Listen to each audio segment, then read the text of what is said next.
पिछले 10 साल से विकास के पथ पर अग्रसर पूर्वोत्तर रेलवे। सिंगल लाइनों का लगातार किया जा रहा डबलीकरण, तेजी से चल रहा मल्टी ट्रैकिंग और गेज कन्वर्जन का काम, ब्रॉड गेज कनेक्टिविटी से महानगरों से जुड़ रहे दूर दराज के लोग। पूर्वोत्तर रेलवे इलेक्ट्रिफिकेशन मामले में टॉप 6 जोन में शामिल। प्रधानमंत्री नरेंद्र मोदी के निर्देशन में रेल मंत्री अश्विनी वैष्णव की टीम रेलवे को आधुनिक तरीके विकसित करने और उसके विस्तारीकरण के लिए लगातार प्रयास कर रही है, जिसका नतीजा भी अब दिखने लगा है। रेलवे के इंफ्रास्ट्रक्चर का विस्तार करना हो या फिर मेन लाइनों का डबलीकरण, इन सभी पर तेजी से काम किया जा रहा है। बात करें पूर्वोत्तर रेलवे की, तो इस क्षेत्र में रेलवे काफी तरक्की कर चुका है। जहां कभी रेलवे की छोटी लाइनें होती थी, वहां आज विद्युत ट्रेनें चल रही हैं। पूर्वोत्तर रेलवे के मुख्य जनसंपर्क अधिकारी पंकज सिंह ने इस बारे में जानकारी देते हुए बताया कि मेन लाइनों में डबलिंग का कार्य तेजी से किया जा रहा है। छपरा से लेकर बाराबंकी और लखनऊ ऐशबाग तक डबल लाइन का काम पूरा हो चुका है। इस वित्त वर्ष में होने वाले कुछ जगहों को छोड़कर ज्यादातर लाइनें डबल की जा चुकी हैं। लाइनों के डबलिंग के लिए ज्यादा फोकस किया गया है, क्योंकि सिंगल लाइन में क्रॉसिंग में ज्यादा समय बर्बाद होता है। इसलिए डबल लाइन बनने से आसानी से ट्रेनों का आवागमन हो पा रहा है। इसके अलावा जिन रेलवे लाइनों पर लोड ज्यादा है, उन्हें डबल से ट्रिपल किया जा रहा है, जिसका कार्य काफी प्रगति पर है। कई लाइनों की सर्वे रिपोर्ट जा चुकी है। मल्टी ट्रैकिंग का कार्य तेजी से किया जा रहा है। दूसरा अहम पार्ट गेज कन्वर्शन का है। पूर्वोत्तर रेलवे में ज्यादातर लाइनें ब्रॉड गेज हो गई हैं। कुछ लाइनों पर कार्य प्रगति पर है। पहले की तुलना में काफी तेजी से कार्य हो रहा है। दूर दराज के क्षेत्र के लोग सीधी ब्रॉड गेज कनेक्टिविटी से सभी बड़े महानगरों से जुट पा रहे हैं। इसके अलावा पुराने प्लेटफॉर्म को विकसित कर उच्च स्तर के आधुनिक स्टेशन बनाए जा रहे हैं। सर, अगर इंफ्रास्ट्रक्चर की बात करें तो क्या कुछ है उसमें, जरा पहले वो बताइए। फिर जो आपके जोन में आस्था से जुड़े हुए स्टेशन है, उनके लिए क्या कुछ है? सबसे पहले इंफ्रास्ट्रक्चर की बात आपने करी है, तो इंफ्रास्ट्रक्चर में जो बेसिक चीज़ें हैं वो एक ही है कि ट्रैक इंफ्रास्ट्रक्चर का विस्तार करना, जिससे कि हम ज़्यादा से ज़्यादा ट्रेनें चला सकें। उसमें 3 तरह के बेसिक वर्क होते हैं। पहला है कि जो हमारी लाइनें मेन लाइनें हैं उस पर डबलिंग का कार्य किया जाना। तो डबलिंग का कार्य तेजी से हम लोगों ने किया है। अभी आप देख पा रहे होंगे कि छपरा से लेकर बाराबंकी तक और उसके आगे लखनऊ ऐशबाग तक हम लोगों की पूरी जो कभी सिंगल लाइन थी वो डबल लाइन पूरी हो चुकी है। मल्लौर से डालीगंज का काम बचा था, वो भी पिछले वर्ष पूरा कर लिया गया है। तो अभी इधर भी कोई बॉटलनेक नहीं है। इसके अतिरिक्त जब छपरा से आप चलते हैं तो छपरा से औडिहार होते हुए वाराणसी होते हुए प्रयागराज तक एक लाइन जाती थी, वो भी पूरी डबल हो चुकी है। केवल 2 सेक्शन छोटे छोटे, एक छपरा से बलिया के बीच में और एक प्रयागराज से झूसी के बीच में, क्योंकि दोनों पे एक इम्पोर्टेंट ब्रिजेज बनने हैं, पुल बनने हैं बड़े, उसकी वजह से 2 सेक्शन केवल रह गए हैं, नहीं तो पूरी वो भी लाइन डबल हो गई है। भटनी से औडिहार का जो हमारा खंड है वहां भी हम डबल लाइन कर रहे हैं और तेजी से प्रोग्रेस में है वो पूरा का पूरा सेक्शन। तो इस वित्त वर्ष में हम लोगों ने प्लान किया हुआ है, वो भी पूरा डबल लाइन हो जाएगा। इसके अतिरिक्त मऊ से शाहगंज आजमगढ़ होते हुए जो हमारी लाइन जाती है, वहां भी डबलिंग का कार्य तेजी से चल रहा है। कुछ खंड हो गए हैं। फेफना से इंदारा का एक खंड है, वहां पे हो गया है। तो डबलिंग पे हम लोगों ने सबसे ज्यादा फोकस किया, काफी काम भी किया। उसका कारण ये है कि आपको पता है कि अगर सिंगल लाइन में क्रॉसिंग में बहुत टाइम लगता है, ट्रेन जब तक ब्लॉक सेक्शन में जो चल दी आएगी नहीं, तब तक अगली ट्रेन नहीं जा पाती है। हमारी कैपेसिटी का कंस्ट्रेंट रहता था, वो दूर हो रहा है। नए वर्क की बात करें तो अभी गोरखपुर कैंट से वाल्मीकि नगर का जो लाइन है उसका दोहरीकरण के जो प्रोजेक्ट था वो स्वीकृत करंट ईयर में ही हुआ था और इसमें जो है ऑलरेडी टेंडर वगैरह फाइनल हो गए हैं। बहुत जल्द इस पे फिजिकल कार्य शुरू हो जाएगा। इसके हो जाने से जो नॉर्दर्न इंडिया से जो ट्रेनें आती हैं वो ट्रेनें इधर से सीधा आप देखते होंगे कि स्पेशली मालगाड़ियां इस रूट से होते हुए वो निकल जाती हैं नॉर्थ ईस्टर्न स्टेट्स को। तो ये कनेक्टिविटी बेहतर होगी इसके हो जाने से। तो ये एक प्रोजेक्ट अभी जो करंट में नया है, इसके लिए बजट में भी अच्छा खासा अलॉटमेंट हुआ है। तो ये डबल लाइन की बात हुई। इसी से मिलता जुलता है तीसरी लाइन, कि जहां डबल लाइन भी सैचुरेट हो रही है वहां हम लोग तीसरी लाइन बना रहे हैं। जैसे कुसमी से लेकर डोमिनगढ़ के बीच में तीसरी लाइन का कार्य चल रहा है, जिसमें से कुसमी से गोरखपुर कैंट ऑलरेडी तीसरी लाइन हम बना चुके हैं, जो कि पूर्वोत्तर रेलवे की पहली तीसरी लाइन थी जिसको कमीशन किया था हम लोगों ने। छपरा से छपरा कचहरी के बीच में एक हम लोगों ने तीसरी लाइन का निर्माण किया है।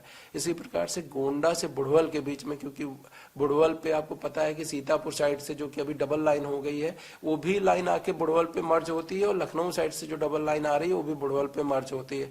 तो ये इसकी वजह से जो बुढ़वल और गोंडा सेक्शन पे लोड बहुत होता है, तो इसके लिए हम लोग तीसरी लाइन का निर्माण कर रहे हैं और इसका भी कार्य काफी तेजी से प्रगति में है।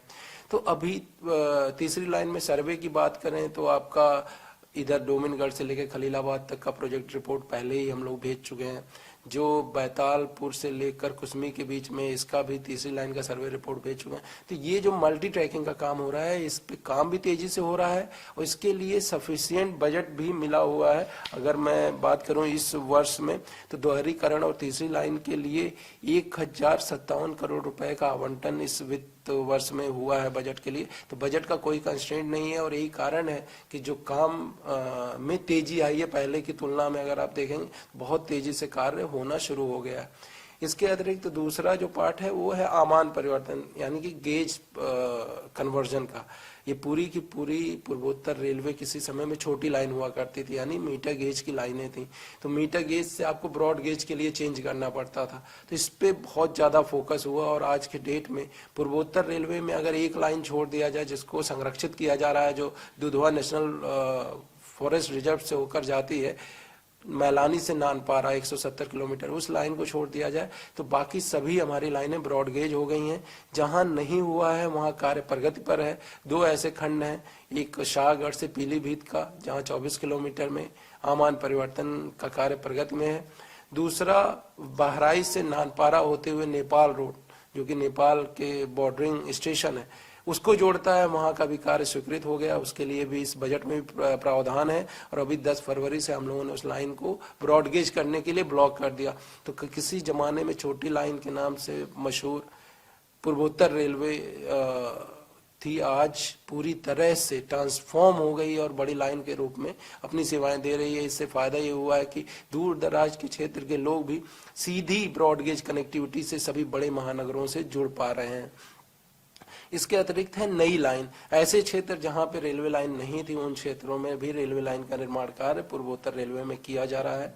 उसमें अगर आप बात करेंगे यहाँ के आसपास के प्रोजेक्ट की, तो दोहरी घाट से सहजनवा के बीच में ऑलरेडी लैंड एक्विजिशन की प्रक्रिया अंतिम चरण में है और यहाँ पर इस लाइन के बनने से एक एडिशनल बाईपास लाइन बन जाएगी, जो कि सहजनवा से सीधा दोहरी घाट और दोहरी घाट से इंदारा ऑलरेडी ब्रॉडगेज हो गया है, होते हुए वाराणसी को निकल जाएगी। तो ये एक बहुत बड़ी कनेक्टिविटी मिलेगी, एक बहुत बड़ा लूप यहाँ से भी मिलेगा। और इसके अतिरिक्त खलीलाबाद से बहराइच को एक नई लाइन जिस पे कार्य भी शुरू हो गया है, लैंड एक्विजिशन में लैंड अवार्ड होने भी शुरू हो गए हैं। ये एक बहुत ही महत्वाकांक्षी परियोजना है, क्योंकि 7 एस्पिरेशनल डिस्ट्रिक्ट्स को जोड़ती है ये, और ऐसे ऐसे जिले हैं जो उसके जहाँ से वो लाइन गुजर रही है, जहाँ दूर दराज के लोगों के लिए ट्रेन की आवाज़ सुनना भी संभव नहीं था, क्योंकि उस क्षेत्र से कोई रेलवे लाइन नहीं थी। तो उस परियोजना को टेकअप किया गया, उसके लिए भी अच्छा खासा बजट इसमें रखा गया है। और लगातार जैसा मैंने बताया कि 620 करोड़ रुपए बहराइच श्रावस्ती जो खलीलाबाद से बहराइच लाइन जाती है, उसके लिए इस करंट बजट में अलॉटमेंट किया गया है। तो लगातार नई लाइन का भी निर्माण कार्य के लिए सरकार कार्य कर रही है और रेलवे कार्य कर रही है। एक और बहुत ही समय से इसकी मांग थी कि आनंद नगर से घुगली को जोड़ा जाए नई लाइन से। महाराजगंज जो कि डिस्ट्रिक्ट हेडक्वार्टर होने के बाद भी रेलवे लाइन से अछूता रहा, उसको जोड़ने के लिए इसका सैंक्शन मिला, स्वीकृति मिली। और इस लाइन के बन जाने से जो हमारी ट्रेनें गोरखपुर में जैमिंग कहीं ना कहीं होती है, उसको बाईपास कर पाएंगे, यानी कि गोंडा से जो लूप से ट्रेनें आएंगी वो आनंद नगर होते हुए, महाराजगंज होते हुए सीधा घुगली से पनियावा होते हुए नरकटियागंज को निकल जाएंगी। तो उससे न सिर्फ वो पूरा का पूरा क्षेत्र एग्रीकल्चर डिपेंडेंट है और वहाँ बहुत अच्छी फसलें होती हैं, तो उस पूरे क्षेत्र को फायदा मिलेगा। और जो नेपाल के बॉर्डरिंग एरियाज हैं जहाँ से वो रेलवे लाइन गुजरेगी, उनको बहुत ज़्यादा लाभ मिलेगा। वहाँ के छोटे व्यापारी और जो कह लीजिए किसान हैं, इन सभी को अच्छा लाभ इस लाइन के बनने से मिलेगा। रेल लाइन के निर्माण से न सिर्फ रेलवे कनेक्टिविटी बेहतर होती है बल्कि उस क्षेत्र में विकास भी होता है और साथ ही साथ रोजगार के अवसर भी पैदा होते हैं। न सिर्फ स्वरोजगार के बल्कि प्रत्यक्ष और अप्रत्यक्ष रूप से देखा जाए तो कई इंडस्ट्रीज ऐसे हैं जिनको इससे फायदा होता है। जब भी कोई नई रेलवे लाइन बनती है, स्टेशन बनता है, तो वहाँ ढेर सारी अपॉर्चुनिटीज के द्वार खुलते हैं। तो ये सभी चीज़ों पे रेलवे लगातार कार्य कर रही है, इसके लिए बजट भी दिया। तो ये बात हो गई बेसिक इंफ्रास्ट्रक्चर की, जिसमें रेलवे ट्रैक, ब्रिजेज, स्टेशन ये सारे आते हैं, उससे रिलेटेड। दूसरी बात करें तो रेलवे में तो सिग्नलिंग सिस्टम होता है। सिग्नलिंग सिस्टम को भी मॉडर्नाइज किया जा रहा है जिससे कि हम लोग ट्रेनों की स्पीड बढ़ा सकें, ज़्यादा से ज़्यादा ट्रेनें एक सेक्शन में चला सकें। जैसे ऑटोमेटिक ब्लॉक सिग्नलिंग सिस्टम हम लोग अभी लगा रहे हैं मेन लाइन में। इसके लग जाने से हर किलोमीटर पे एक 4 एस्पेक्ट सिग्नल लग जाएगा। और अभी जो करंट सिस्टम है हमारा, एब्सोल्यूट ब्लॉक सिस्टम कहते हैं उसे, इसमें एट ए टाइम एक ब्लॉक सेक्शन में एक ही ट्रेन पास करती है। यानी कि जब एक ट्रेन निकलती है एक स्टेशन से, तो जब तक दूसरे स्टेशन पे वह ट्रेन नहीं पहुंच जाती है तब तक अगली ट्रेन उस ब्लॉक सेक्शन में नहीं जाती है। लेकिन ऑटोमेटिक ब्लॉक सिग्नलिंग लगने के बाद से एट ए टाइम एक ब्लॉक सेक्शन में एक से ज़्यादा ट्रेनें चल सकेंगी। तो इससे सबसे बड़ा फायदा होगा कि बिना कुछ और इंफ्रा बढ़ाए हुए हमारी लाइन की क्षमता बढ़ जाएगी। दूसरा, जो हम लोग स्पीड बढ़ाने की कवायद कर रहे हैं वो पूरी हो पाएगी। तीसरी चीज की बात करें तो वो है हमारा जो रोलिंग स्टॉक है। आपने देखा कि हम लोगों ने रिकॉर्ड समय में, वो है पूर्वोत्तर रेलवे, जहां पहले छोटी लाइन थी, बिजली की कोई बात ही नहीं करता था, लोग कभी सोचते नहीं थे कि यहाँ कभी बिजली इंजन से भी गाड़ियां चलेंगी। उस पूर्वोत्तर रेलवे में आज हम उन टॉप 6 जोनों में सम्मिलित रहे जिन्होंने सबसे पहले 100% इलेक्ट्रिफिकेशन अपना पूरा किया। आज हमारी पूरी की पूरी ब्रॉड गेज लाइन जो भी ऑपरेशनल है वो विद्युतीकृत है। आपको शायद नहीं पता हो, 90s तक इस रेलवे में स्टीम इंजन चला करते थे और पिछले 9-10 वर्षों में इलेक्ट्रिफिकेशन हम लोग देखते हैं कि बहुत पहले एक छोटा सा खंड केवल इलेक्ट्रीफाइड था पूर्वोत्तर रेलवे का, लेकिन इतने कम समय में हम लोगों ने पूरी की पूरी पूर्वोत्तर रेलवे को इलेक्ट्रीफाई कर लिया। इसके भी कई लाभ हैं, जैसे कि सबसे बड़ा लाभ तो एनवायरनमेंट को है कि जो धुआं, जो शोर डीजल इंजन से होता था वो नहीं हो रहा है। दूसरा, डीजल इंजन, आपको पता है डीजल हम बाहर से मंगाते हैं, तो जब भी कहीं कोई डिस्टरबेंस होता था, जैसे यूक्रेन वॉर हुई तो डीजल के प्राइसेस पे असर पड़ना, उससे अब रेलवे अलग हो गई क्योंकि रेलवे का पूरा नेटवर्क अब इलेक्ट्रिक पे शिफ्ट हो गया है। पूर्वोत्तर रेलवे की जहां तक मैं बात कर रहा हूँ, और जहां छोटी छोटी जगह जैसे जो हमारे पावर कार्ड चला करते थे उसमें डीजल का कंजम्पशन होता था, हम लोगों ने उसको HOG, एक नई टेक्नोलॉजी है, हेड ऑन जनरेशन बोलते हैं, उसके माध्यम से हम जो कोचेस में बिजली, AC, पंखा चलता है उसकी बिजली हम डायरेक्ट पेंटो से, यानी कि वो ऐसी जो ऊपर ओवरहेड इक्विपमेंट लगा रहता है उसके माध्यम से करने लगे, तो वो भी डीजल बच रहा है। जहां भी हमारा जो है जैसे वॉशिंग पिट पे जब ट्रेन जाती थी तो वहां DG सेट लगता था, ऑन करके उसकी सफाई धुलाई जो होती थी, चेकिंग होता था, वहां के लिए ट्रांसफार्मर यूज करना शुरू किया। यानी कि हम लोग नो डीजल, जैसे आप लोगों को लगातार हम लोगों ने पहले भी बोला है कि पूर्वोत्तर रेलवे और भारतीय रेल नेट जीरो कार्बन उत्सर्जन के लक्ष्य को बनाकर चल रहा है कि हमारा जो कार्बन उत्सर्जन हो वो नेट जीरो हो, यानी कि जितना भी हो उतना हम अपने जो भी ग्रीन पैचेस हम लोग डेवलप करते हैं उसके माध्यम से हम उसको ठीक कर पाएं, या जो सोलर एनर्जी का यूज हम लोग कर रहे हैं, सोलर इंफ्रास्ट्रक्चर बढ़ा रहे हैं, चाहे वो स्टेशन हो, स्टेशन भवनों पे लगा रहे हैं, सर्विस बिल्डिंगों पे हम लोगों ने सोलर पैनल्स लगाए हैं। तो लगातार हर क्षेत्र में जो इंफ्रास्ट्रक्चर से रिलेटेड चीजें हैं वो बढ़ाई जा रही हैं, बेहतर की जा रही हैं। इलेक्ट्रिफिकेशन होने से एक और फायदा हुआ है कि हमारा जो लोको है, जो अभी इंजन चलता है इलेक्ट्रिक इंजन, उसमें नई टेक्नोलॉजी एक है जिसको रीजनरेटिव ब्रेकिंग सिस्टम कहते हैं। इसमें जब ब्रेक लगाते हैं तो उस समय पहले जो डीजल इंजन था या जो इनिशियल डेज के इलेक्ट्रिकल इंजन भी थे, उसमें ब्रेक लगाने पे जो एनर्जी रिलीज होती थी वो हीट के फॉर्म में डिसिपेट हो जाती थी, खत्म हो जाती थी, बेकार हो जाती थी।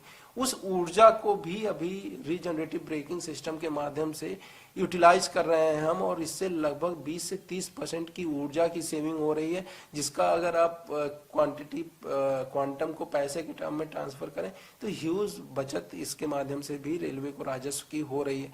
तो नई टेक्नोलॉजीज भी हम लोग यूज कर रहे हैं। ये बातें हो गई जो इंफ्रा के क्षेत्र में हम लोग ढेर सारे कार्य कर रहे हैं। हमारे कारखानों का अगर जिक्र करें कि कारखानों में जो हमारी चीज़ें होती हैं उसमें भी काफ़ी चेंजेस किए गए हैं। नई ट्रेनें आई हैं, वंदे भारत भी अब अपने यहाँ शुरू हो गई है। तो ढेर सारी चीज़ें इंफ्रा के क्षेत्र में हुई हैं। अब बात करते हैं यात्री सुविधा की। यात्री सुविधा में आपने बोला कि स्टेशनों पर क्या सुविधाएं दी गई, या जो हमारे ऐसे स्टेशंस हैं जो किसी आस्था से जुड़े हुए हैं या किसी पर्यटन स्थल से जुड़े हुए हैं, उनके लिए रेलवे ने क्या कदम उठाए हैं।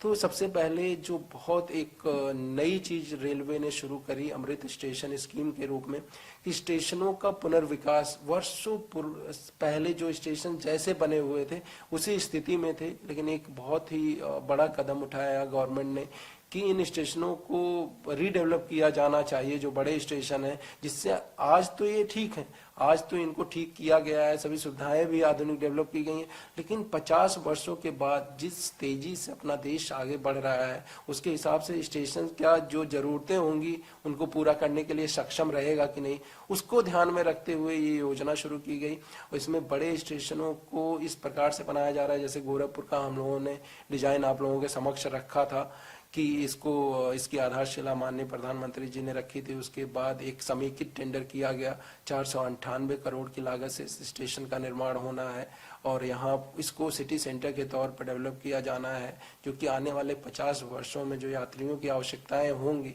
जिस हिसाब से आधुनिक रिक्वायरमेंट होगी, वो सभी पूरा कर पाए, उसको लेकर कनेक्टिविटी प्रॉपर हो पाए, निर्बाध हो पाए, उन सभी चीजों को जोड़ते हुए इस स्टेशन का डेवलपमेंट किया जा रहा है। इसके बारे में अलग से चर्चा भी पहले हो चुकी है।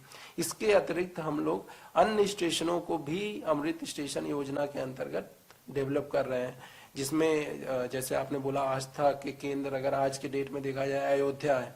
अयोध्या में पूर्वोत्तर रेलवे के 2 रेलवे स्टेशन है, कटरा और रामघाट हॉल्ट रेलवे स्टेशन। तो इन दोनों रेलवे स्टेशंस को हम लोगों ने डेवलप किया है। वहाँ पैसेंजर्स अमेनिटीज डेवलप की हैं, श्रद्धालुओं के लिए वहाँ पे शेड्स लगाए हैं। रामघाट हॉल्ट जो कि अयोध्या का ही स्टेशन है, वहाँ पर हम लोगों ने एक मल्टी फंक्शनल कॉम्प्लेक्स बनाया है जिसमें सभी प्रकार की सुविधाएं दी गई हैं। तो लगातार हम लोग इसको बेहतर कर रहे हैं। मथुरा छावनी का स्टेशन आप देखेंगे, बहुत अच्छा हम लोगों ने उसका निर्माण किया, उसका फसाड और वो सारी चीजें अच्छी बनाई हैं।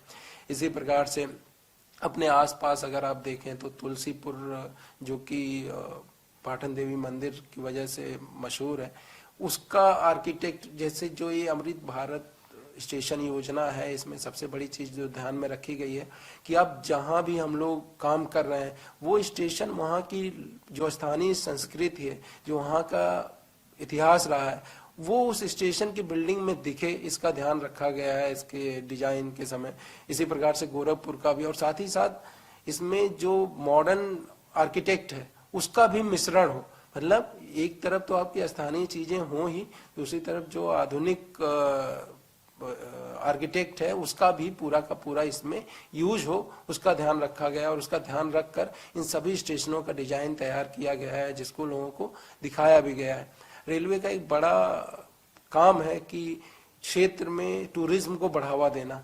फिर वो टूरिज्म 2 तरह के होते हैं, एक है रिलीजियस टूरिज्म, ऐसी जगह जहाँ जो आस्था के केंद्र हैं हमारे।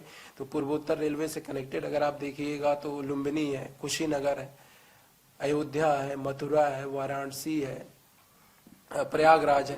तो इन सभी जगह पे पूर्वोत्तर रेलवे की कनेक्टिविटी और हमारे कुछ स्टेशन हैं उन सभी को बेहतर कर रहे हैं। वहाँ ट्रेनों की जो कनेक्टिविटी है उसको और ज़्यादा इम्प्रूव कर रहे हैं, जिससे कि वहाँ लोग जा सकें। इसी प्रकार से जो नॉर्मल टूरिज्म के स्थान है उसमें आपका दुधवा नेशनल पार्क है, जिम कॉर्बेट है, रामनगर है। तो ऐसी जगहों पे काठगोदाम है जहाँ नैनीताल के लिए हर वर्ष पर्यंत यात्री जाते हैं भारी संख्या में। तो इन सभी जगहों को हम लोग डेवलप कर रहे हैं, स्टेशनों को डेवलप कर रहे हैं, वहाँ की सुविधाओं को अपग्रेड कर रहे हैं, जिससे कि यात्रियों को बेहतर से बेहतर सुविधाएं मिल सकें। एक और चीज है कि जो आपने बोला कि आस्था के केंद्रों को जोड़ने के लिए, तो एक जो भारत सरकार ने स्कीम चलाई भारत गौरव ट्रेन करके, भारत गौरव ट्रेन के माध्यम से आप लोगों ने देखा हम लोगों ने गोरखपुर से भी दक्षिण भारत के कई पर्यटन स्थलों के लिए ट्रेनें चलाई, 12 ज्योतिर्लिंगों के लिए ट्रेनें गई, फिर जो साउथ की और मीनाक्षी देवी टेम्पल है या रामेश्वरम है, इन सभी जगहों के लिए ट्रेनें हम लोगों ने यहाँ चलाई और बहुत अच्छा रिस्पांस मिला। इसको लेकर भी लगातार IRCTC के माध्यम से ये सेवाएं चलाई जा रही हैं, जिससे कि लोगों को ज़्यादा से ज़्यादा फायदा हो सके, उस दिशा में रेलवे निरंतर अग्रसर है। बता दें कि पिछले 10 साल में पूर्वोत्तर रेलवे ने काफी तेजी से प्रगति की है। रेलवे का प्रयास है कि लोगों को ज्यादा से ज्यादा फायदा हो सके। इस दिशा में रेलवे निरंतर अग्रसर है। Bureau report.